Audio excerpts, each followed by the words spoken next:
Hey everybody, my name is Nomalanga. I am the founder of the Black Homeschool blog. I am also the instructor at the course that we will discuss at some point this evening.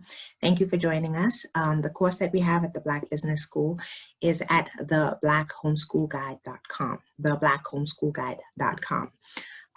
This is a course that is for parents and children that want to transition from public school or generally regular school to homeschool. And it's a quick course to give you an overview of all of the things that you need to consider before you get started.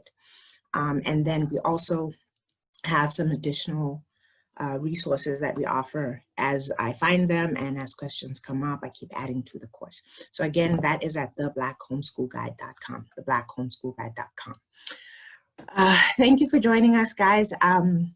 This is a Q&A. I don't have any lectures or pre-made presentations, so it is up to you all who are in the classroom or in the webinar to ask questions that are relevant to your homeschool journey.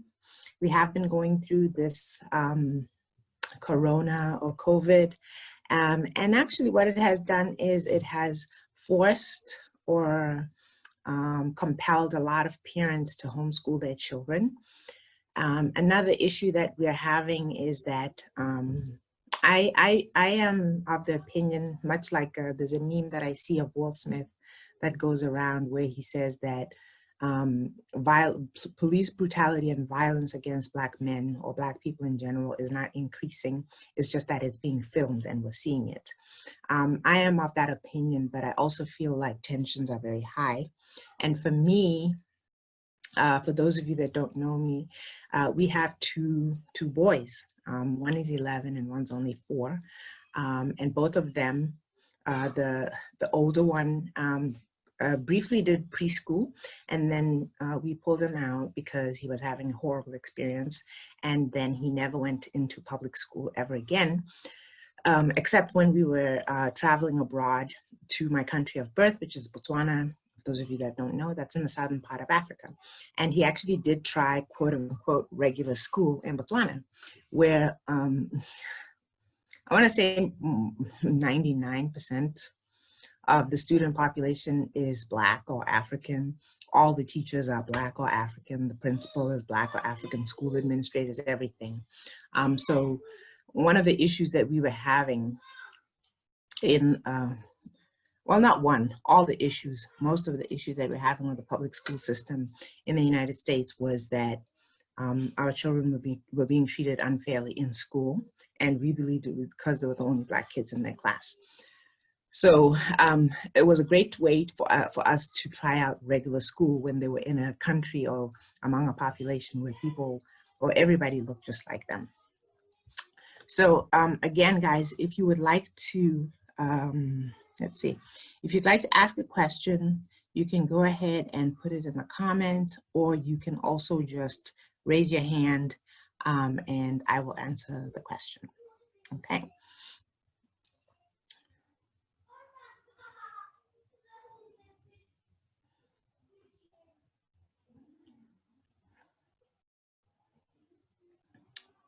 I'm just over here checking to see who's coming in. If you are just coming in, thank you for joining us. Again, my name is Nomalanga. I am an instructor at the Black Business School. Specifically, one of the courses that I teach is, it's at the link, theblackhomeschoolguide.com. And I also forgot to mention that the first 30 days or the first month when you sign up is free. So you can go ahead and sign up at theblackhomeschoolguide.com.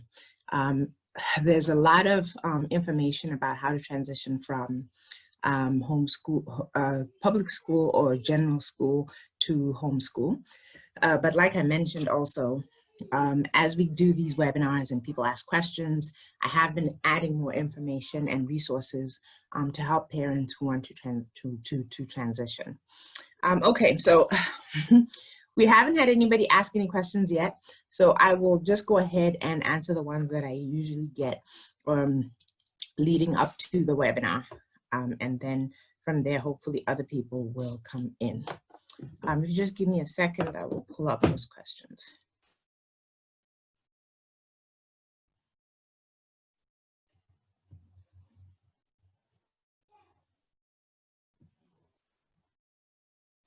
Okay, so this question, no matter how long, we started transitioning into homeschooling back in or considering it and then doing the transition as far back as 2012, 2013.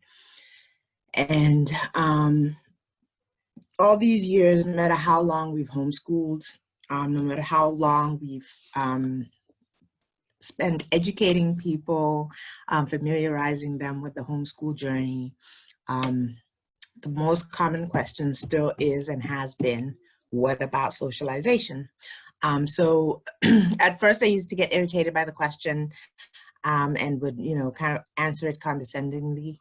But I feel like if it keeps coming up, it's because that is a genuine concern that parents have. And the funny thing is sometimes the people who voice it the most are people who will never homeschool anyway. But I'll go ahead and answer it just to get it out of the way. So, socialization. I want to mention the first thing about the structure of a typical homeschool environment. A homeschool environment, guys, does not mean that you stay only in your home. It means that that's your base, okay? But that is not where all your learning or where all the children's learning takes place. You can learn anywhere. Homeschooling gets a bad rap because people think we close our children in the home and don't let them go anywhere and don't let them associate or interact with other people. But actually quite the contrary. School is what's restrictive. Homeschool is rather offers much more freedom. With a homeschool environment, like with my children, with our children when they were smaller, I remember we used to do school anywhere.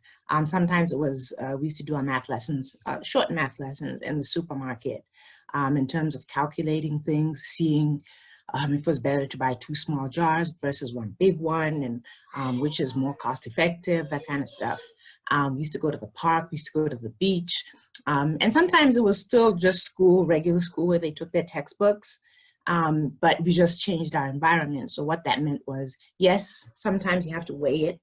If you go out of the home, there are more distractions. But what that taught the children was how to focus.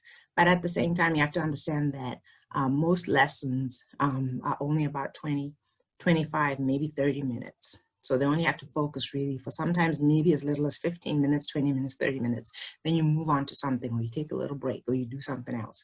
It could be any number of things. I do have to say, I found homeschooling much more fun when the children were younger, because it included a lot more play. And as they get older, it gets a little bit more serious, but it can still be more fun. One of the things that our children did was that they started to create their own website and their own business, and they were able to interact with other children online.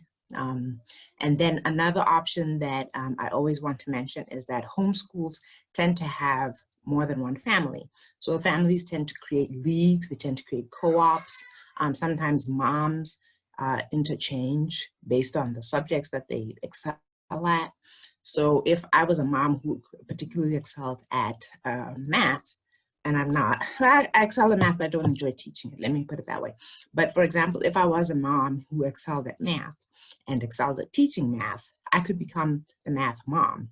And for maybe 2, 3 families, I would be the math mom. And then another mom would be the music mom, and so on and so on. A great example is our daughter.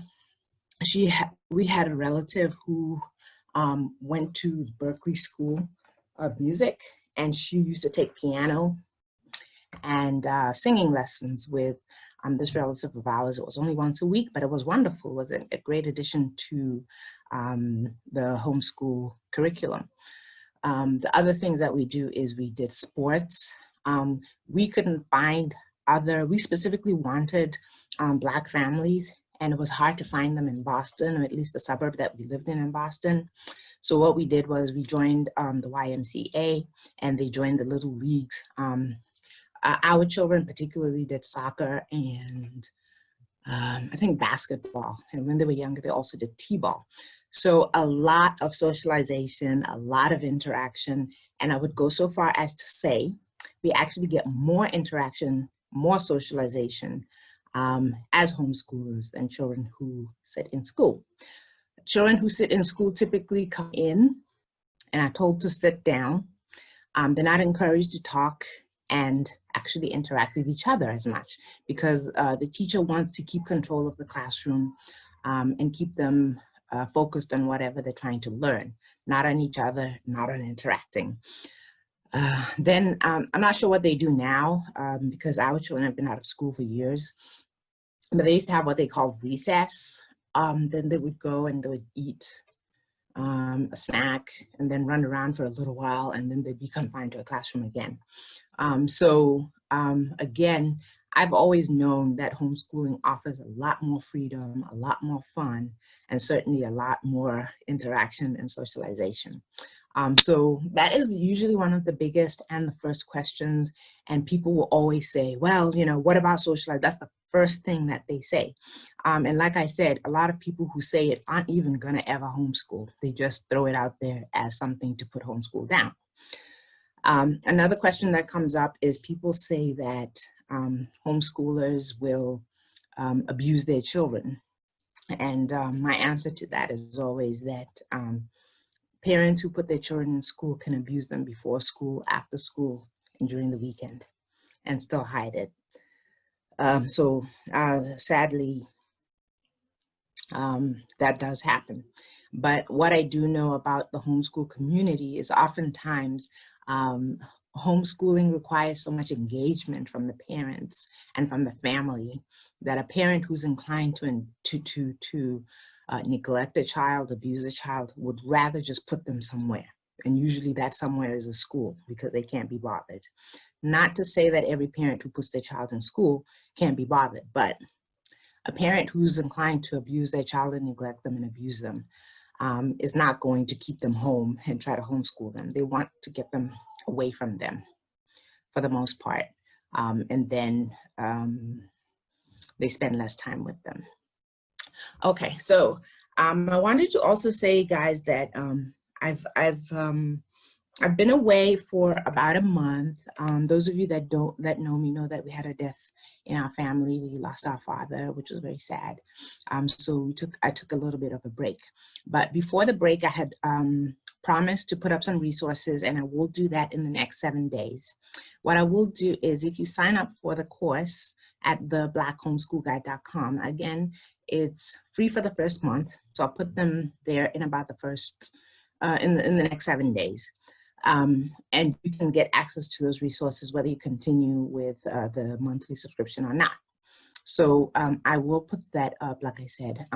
I know one, I forgot what it's called. I think it's Khan Academy is one of the websites that a lot of people always recommend as a supplement if you're not entirely comfortable with creating your own curriculum or doing the homeschool thing, or you're new to it. Another thing that I always recommend also is, which we did, we started off our first, the first term that we did homeschooling, we did a box set, which gave us a bit of a structure and gave us a set of textbooks for the children. And then after that, I continued and created the curriculum myself. In the interest of full disclosure, I do have a master's in teaching, although I was trained to teach young adults, high school and college, not little people. And or rather our homeschool was for little people at the time when it started. So I did understand the basics of creating curriculum, but not for small children. So please don't use that as an excuse and say, you don't have a teaching degree like me, or you're not a teacher, or whatever it is. If you can get a box set, it'll give you the structure for the subjects that are required.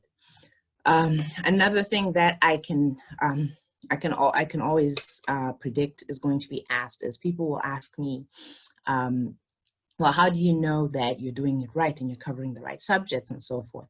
Well, every state has a Department of Education. Okay, so you can go to the Department of Education website for your state to go and see what subjects are required.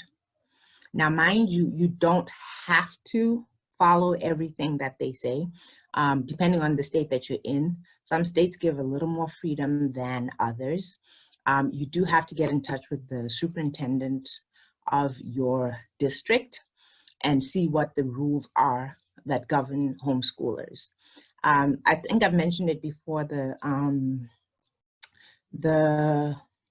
states which we lived in, both strict states, the states that are most strict, I believe, are Connecticut, Massachusetts, and New York, and we've lived in New York and Massachusetts.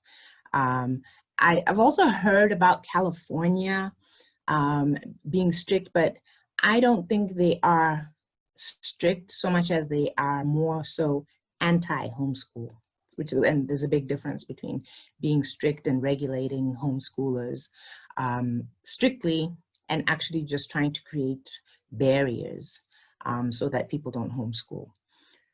And again, in some of these states, that's where you'll get these stories about overzealous social workers who believe that because you're homeschooling, you must be doing something wrong, you must be doing something to your children, and they will sometimes harass you. Again, another question that comes up is, how do you handle that? And we used to have a legal service, which again, I shared the link to it. And it's not just about the legal services that they offer. It's also about the information and resources that they offer and a community and environment of people. Now, this is general population. It's not specifically a Black community. It's a very general population resource, but it has been very, very, very helpful. It certainly was helpful for our family when we started homeschooling, and I can't recommend it enough. So like I said, I will put it in the resource list. So today it looks like we have people who are listeners but won't ask questions because I'm not seeing anybody asking any questions. So like I said, I'm just going through and answering the questions that people send me in my inbox or email or on Facebook or wherever that are not being asked tonight. And I had said that I would answer them on the webinar. There will be a replay of the webinar for those of you that didn't get a chance to watch from the beginning. That's the first thing. And the second thing is that, again, I have been offering this webinar on a weekly basis. So it'll be on Thursday at 12 noon Eastern Standard Time. 12 noon Eastern Standard Time. Right now, I'm in Botswana, so that is 6 p.m. in Botswana, and sometimes, well, not now that we're locked down, but a lot of times I'll be in Johannesburg, South Africa, and the time there is also 6 p.m. So it's 12 noon every Thursday, or 6 p.m., 12 noon Eastern Standard Time, which is 11 a.m. Central Standard Time, and then that's 6 p.m. in Botswana and South Africa. Again, if you miss the live webinar, you can feel free to send me questions during the week and I will note them and I will answer them during the webinar. For those of you that do join the webinar, it is great because you can ask questions and then you can ask follow-up questions. If you haven't already, do check out, excuse me, the Black Business School. Like I said, I'm an instructor at the Black Business School, and one of the courses that I instruct is the one for the homeschoolers, and this is at theblackhomeschoolguide.com, theblackhomeschoolguide.com. So far, we've had a lot of people sign up during quarantine and lockdown and Corona and COVID or whatever you're calling it, because suddenly they found themselves in a situation where they had to homeschool and they felt unprepared. So because of that, we did offer the first month free. And if you saw the value in the course, then you could continue. When you are signed up to the course, I generally answer any and every question that you have, regardless of how you get a hold of me. If you email me, if you inbox me on any social media, if I see that and you let me know that you're signed up for the course for the homeschoolers or any other course that I have at the Black Business School, sorry, I do generally answer your question within almost immediately as I see it, or within 24 hours. So if you've signed up for the course, or if you plan to sign up for the course, please feel free to use me. I really don't mind at all. I'm happy to help. And I understand that you'll have a lot of questions, a lot of doubts as you're transitioning from public school to homeschool. Okay, so I will answer one last question. This webinar usually lasts about 45 to 75 minutes, but today it looks like we have quiet people. They're not asking a lot of questions, so we will probably go for 30 minutes. But we do still have 8 minutes. I did want to answer one question that again was sent to me. So there are mothers who are working, or even parents, two-parent homes, where both of the parents are working, and their main question is, okay, so homeschooling sounds great, but I have to go to work.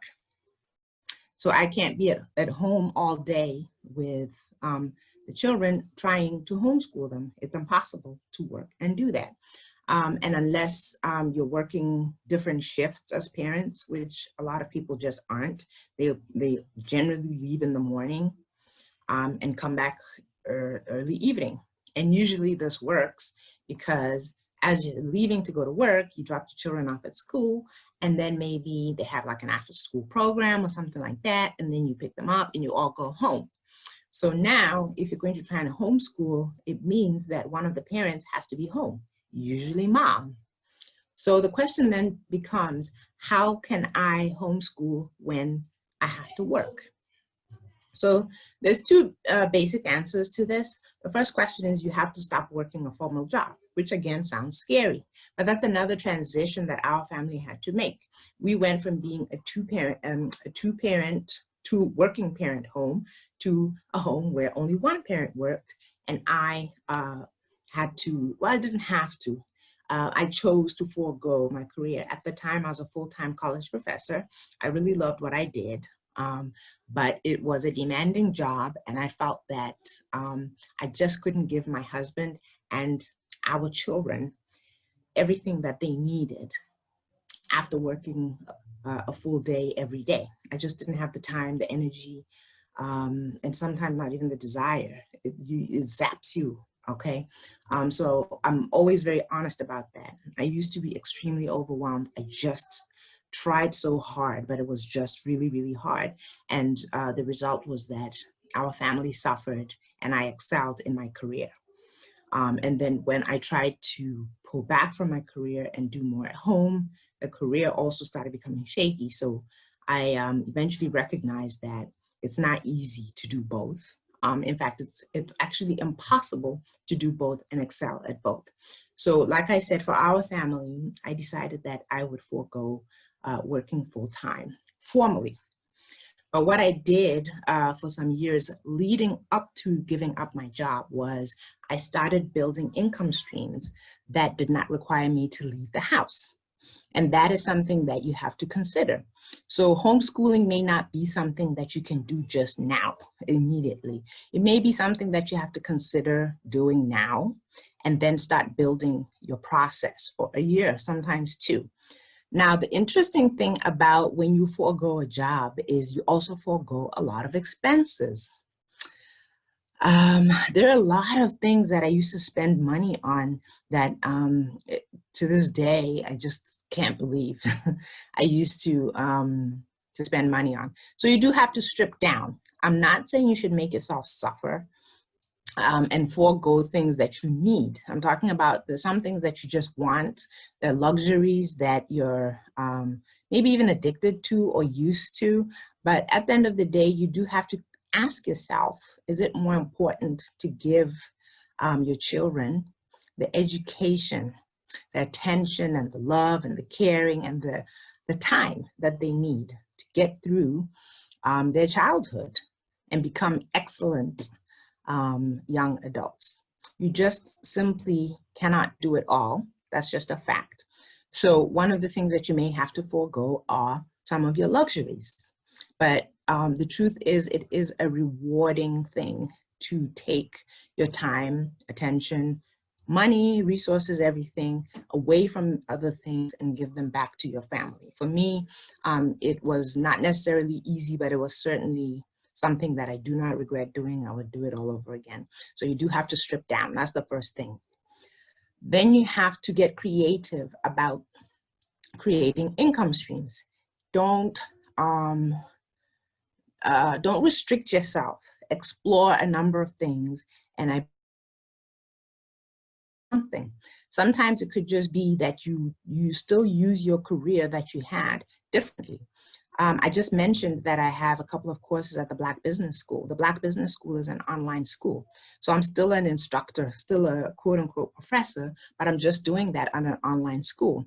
I also did continue to be an adjunct professor where I taught online courses at a couple of colleges, actually universities in Boston. And that was what I stipulated. I said, I'll help you out. I'll teach a course here and there, but only if it's online. Sometimes I did do like a course that maybe required me to go onto the campus once a week and was okay. But I did not by any stretch of the imagination want to go back to working full time, not even part time. It was just kind of like something where I had to be home most of the time, or all the time where the course was concerned. And it actually worked. I was able to make money as a college professor, but do it from home. So that's just one idea. That's just my experience. And as you join a lot of online homeschool communities, you will learn that there are a lot of women who just have done their careers and their income streams differently to accommodate the homeschool environment. So I took the long way in answering a simple question of how can I possibly work and also, or rather, how can I make money and still homeschool? The truth is, it's not just going to happen like that. You have to work at it. You have to explore several things and maybe homeschool part-time, work part-time until you can make the full transition. It's not a one-size-fits-all deal. There are many ways to do it. Like I said, there's one story that I used to love sharing. One parent was a doctor and another was a lawyer. But what they did was they just worked their life in shifts. One worked in the morning and one worked in the afternoon. And their children did homeschool either in the morning or in the afternoon. It really didn't matter, just as long as they got their hours and their subjects in, and that's how they made it work for their family. I'm not sure how long that could be sustained, because what it means is that the parents are there for the children, but they're not there for each other. But that's just to demonstrate that you can find ways to still generate income. And a lot of those income streams will be generated online. One of the things that COVID or Corona has done is that it has shown us that if we're quarantined or locked down or whatever, we really have to dig in here and find ways to, excuse me, to do things differently. And a lot of times that means doing things online. I noticed a lot of stores where people were used to just going to the store and shopping. A lot of stores started putting their inventory online and people had to go shopping online. And then a lot of stores that never used to deliver started delivering. So again, people started doing things differently because we were, again, forced to do things differently. So the same thing applies to when you want to homeschool, is you're gonna have to do things differently. You just have to learn how to do things differently. Instead of trying to squeeze your children into before school, before work, after work, and on the weekends, you find ways of creating an environment, a great homeschool environment, and your work then has to accommodate them. So if, for instance, you know, your homeschoolers usually wake up around 8 o'clock in the morning, maybe you're an early riser, you get up at 5 or 6 o'clock, get about 2-3 hours of work in, or just quiet time. Then school, the one thing that's great about homeschool is it does not last as long as regular school. Sometimes homeschoolers can be done with quote unquote formal curriculum, excuse me, 2, 3 hours, maximum 4 hours. So when they're in school, you're in school with them, helping, guiding, assisting, and all that. And then after that, they have free play or free time. They're doing chores, they're eating. And then you can get another few hours in when they go to bed, if you're not an early riser. That's a time when you can spend time with your spouse, or you can go back to doing some of your work. So guys, there's so many people who have made it work.